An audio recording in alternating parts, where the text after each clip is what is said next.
bladder syndrome is the pain or discomfort in the bladder or in the lower abdomen that gets worse or better with filling of the bladder or emptying of the bladder.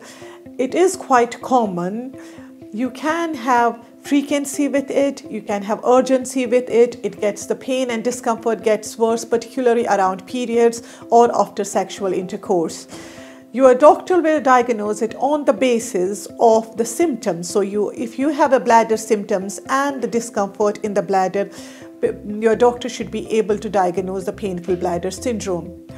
Your doctor will also do a urine test to make sure that it's not a urinary tract infection, because the symptoms overlap quite a bit.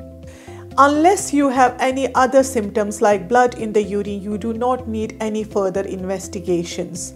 Only occasionally you will need cystoscopy, which your doctor will decide if there is a need. The most important thing for bladder syndrome, and the first thing that you can initiate at home, is diet.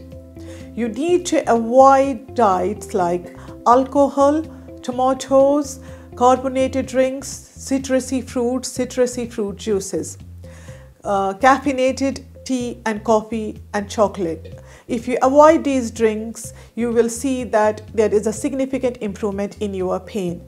If that does not resolve the pain, then we can give you some painkillers. There is some evidence that acupuncture helps, but I'm not very sure how much it helps. Or we can give you bladder instillations, where we will put a small catheter inside your bladder and instill a fluid medication inside your bladder.